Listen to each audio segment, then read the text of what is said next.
Today we're going to be solving logarithmic equations. And the way you can tell you have a logarithmic equation is if you see the word log in it. Just like how an exponential equation, you could tell you had one if you had your variable in an exponent.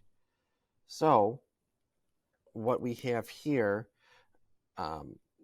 if we have the log with the same bases on both sides of the equal sign, then the stuff inside the log, that other number, must be equal as well. An example of that would be over here. If we have log base 3 of x equals log base 3 of 8, then x has to be equal to 8. Whoops. So if we have a log equal a log, then you're going to set the insides each equal to each other. So we have these three types of equations here.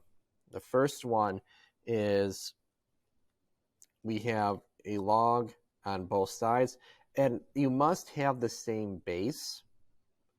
So if we have log x equals log y, what we're going to do is set the insides equal to each other.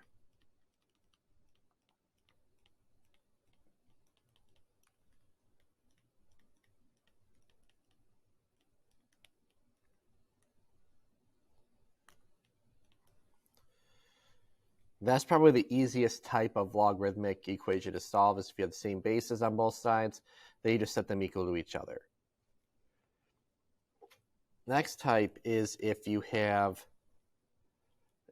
log base b of y is equal to x. We have a log on one side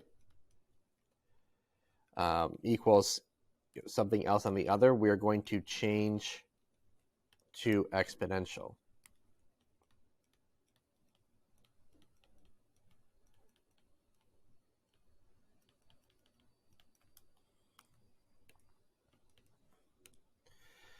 And then one of the last types is if you have more than one log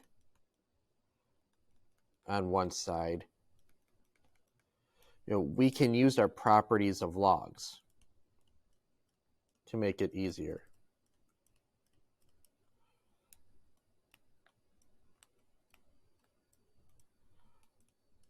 Use properties of logs. Two things you need to look out for is that you can't have the base of a negative log or negative number. So we can't have log base -3 of 7.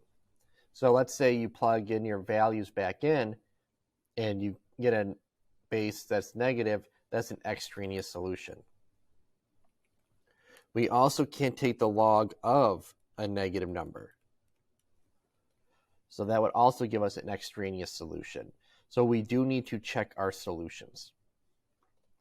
All right, let's look at these problems here. Letter A, log base 7 of 6x minus 16 equals log base 7 of x minus 1. Because the bases are the same, we can just set these insides equal to each other. So 6x minus 16 equals x minus 1. All right, we're going to solve this by subtracting x from both sides and adding 16 to both sides.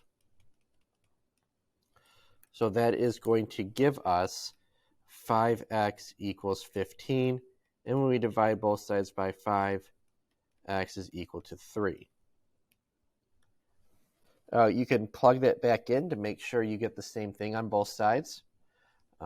Use your calculator to do that. Letter B, we already have the log by itself and it equals just something else on the other side. So we're going to change this to exponential form. Our base is 5, so it's going to be 5 to the second power equals this other stuff here. We just switched it to exponential form. We know that 5 squared is 25. So 25 is equal to 3x minus 8. Then we're going to add 8 to both sides. So we get 33 equals 3x. divide both sides by 3, and we get 11 is equal to x. So these two are probably the easier types of problems to solve when it comes to logarithmic equations. However, when we look at something like letter C, those are the more difficult ones because we're going to use our properties of logs. Now remember, if there's no base there, is an invisible 10. So this is really log base 10. And when we are adding, we can take our two things and multiply them.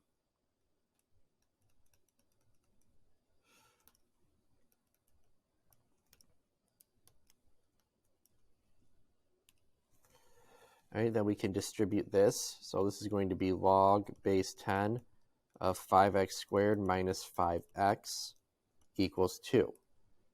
So now that we have, this thing is together. Now that we have just a singular log, we can switch this to exponential form like we did in part B. So 10 to the second power equals 5x squared minus 5x. So 100 equals 5x squared minus 5x.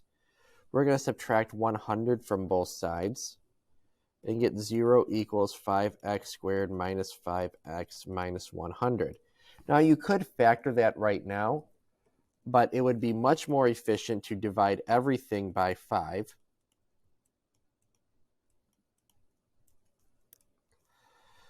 So we get 0 equals x squared minus x minus 20. That is much more manageable to factor. So when we factor that, two numbers that multiply to negative 20 but add up to negative 1, that's going to be x minus 5 and x plus 4. Making our solutions x equals 5 and x equals negative 4. So we need to go back and plug those in. Now, plugging in negative 4, if we look at either one of these, 5 times negative 4 is negative 20. We can't take the log of negative 20. So we know that this one is not going to work. Sorry, we know this one's not going to work. Now we want to plug in positive 5. So you want to plug that into the original. So we have log 5 times 5 plus log of 5 minus 1. And we get 2, which is what we have up here. Okay. So make sure you are checking your answers with these problems. Now, in the next page here, I'll do these 3 and then have you try the 3 solo problems below. So log's already by itself, so we're going to have log, the base x of 25 equals 2, so x squared equals 25. Well, this is a quadratic that we can take the square root of both sides, and x equals plus or minus 5. Now, remember, if we plug in negative 5, that's going to give us a negative base. So our only solution is x equals 5. We can't have negative 5. With letter E, because it is the ln on both sides, we can set the insides equal to each other. And then we can solve it. We'll subtract 2x from both sides and also add 13 to both sides. So we get 5x equals 30. And when we divide both sides by 5, x is equal to 6. So again, problems like these two really aren't that difficult, and they'll take you no time at all. Ones like F require a bit more work, just like how letter C up here did. You'll notice we have a log on both sides, but we also have this plus 2 on the outside, so we can't just kind of set them equal to each other because of that plus 2. So what I'm going to do is I'm going to move all the logs to one side. I'm going to subtract log base 3 of 2x minus 5 from both sides.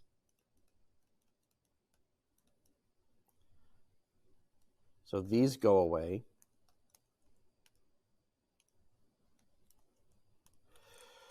And I'm also, we'll write this out, and then I'll do this move. Because we have that 2 in front that we have to make as an exponent. We're going to move this 2 up here.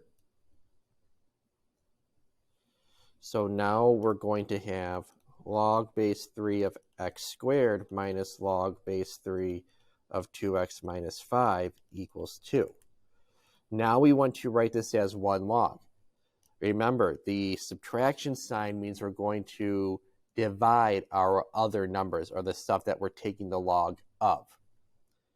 That means we're going to have log base 3 of x squared over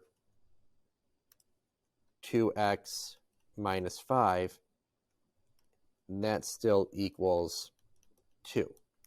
Now we have 1 log. Yeah, this log is ugly looking, but we have a single log that we can change from log form to exponent form. So 3 squared equals x squared over 2x minus 5. 3 squared is 9. So 9 over 1, and you'll see why I'm writing it as over 1 in a minute. We can now cross multiply. By writing it as 9 over 1 instead of just 9, it's easier to see. Oh, let's cross multiply. So x squared equals 18x. And let me write that out. 9 times 2x minus 5. And we can distribute the 2. We distribute the 9. So x squared equals 18x minus 45. Now we need to get everything to one side to set it equal to 0 to solve using our quadratic methods. Subtract 18x and add 45 to both sides. Subtract 18x, add 45. So this is going to give us x squared minus 18x plus 45 equals 0. We're still not done. This problem is a bit of a beast. We factor that now. X minus 15 and x plus 3, which makes our solutions x equals 15 and x equals negative 3. Now again, we want to go back and plug those in. We can tell that x equals negative 3. Wait, I'm sorry, I factored this incorrectly, which makes our answer positive 3. Okay, so we have two numbers that multiply to positive 45 are negative 15 and negative 3. And when you add those up, you get negative 18. So my apologies for making that mistake. So our solutions are 15 and 3. And when you type those back into the calculator to test your answers, you'll see that both of those work. If we go all the way back up here, 2 times the log base 3 of 15. Does that equal log base 3 of 2 times 15 minus 5 plus 2? And it does. And if you try the same thing by plugging in 3 for x, okay, you will get 2 as well. So both of the solutions work in this problem. So don't think because that we have an x squared that one won't work. Both could. All right, I'm going to have you guys try these three down here. So pause the video, try it. When you're done, unpause it, and you can see my work to see if you got the questions right or where you may have messed up at. All right, you can see from the work you got the answers here. For letters H and I, one of the solutions each of those problems did not work when you plugged them back in. So take a minute, pause if you need to check your work and to see if you got the right answers and where you may have messed up at.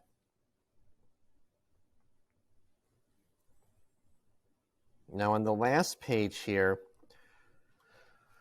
these are word problems, so I'm going to do example 2 and then leave the last one for you. It says you deposit $500 in an account that pays 3.5% annual interest. How long will it take for the balance to reach $2,000 if interest is compounded quarterly? So compounded quarterly means n is 4. We know that A is 2,000. We are starting with $500. And our rate is not 0.35, it's 0.035. You can take this and divide it by 100 to get your R value. So we're going to plug everything in now. 2,000 equals 500 times 1 plus 0.035 over n, which is 4, raised to the nt power, so 4 times t. We are trying to find t. So what I'm going to do first is divide both sides by 500, because that gets rid of the 500 out in front. 2,000 divided by 500 is 4. I'm going to type this in the calculator. So 1 plus 0.035 divided by 4, and we get 1.008 or 1.009. So this is going to be 1.009 raised to the 4t power. At this point, you can change this to logarithmic form or take the log of both sides like we talked about previously. Either way, it doesn't matter. I'm going to change this to log form. So log base 1.009 of 4 equals 4t. So in my calculator, I'm going to do log base 1.009 of 4, and that's 154.72. 154.72 equals 4t. And when you divide both sides by 4, okay, we'll divide both sides by 4, we get 38.68. So 38.68 equals t. So 38.68 years. That's how long it will take to earn from going from $500 to $2,000. And this is one of the reasons why we really want to be able to solve these exponential equations, is because when you invest money in an account, we want to see how long will it take to reach my goal. You know, if I want to retire with $3 million, okay, how many years will it be until I can retire? Stuff like that.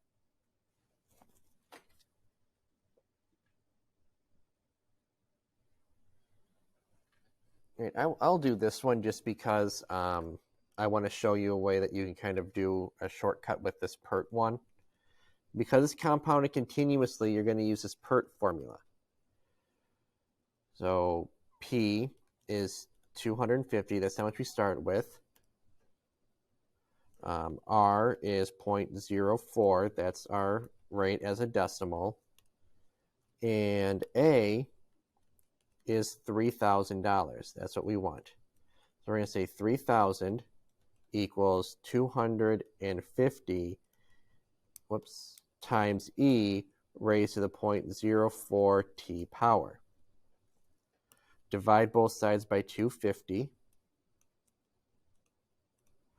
3,000 divided by 250 gives us 12. So 12 equals e raised to the 0.04 t power. Now I'm going to do the ln of both sides. And the reason why I'm doing the ln of both sides is because I know the ln of e cancels out. So the ln of 12 in my calculator is 2.485. 2.485 equals, these kind of go away, and we're left with 0.04 t. All right, now we divide both sides by 0.04.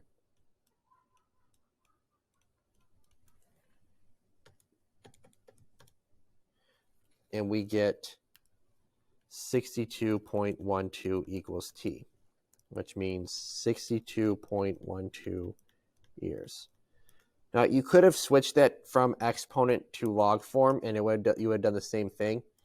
I just used the ln because my base was e already, and I knew it was going to cancel out. So thanks for watching the video. Make sure to hit that like button and subscribe.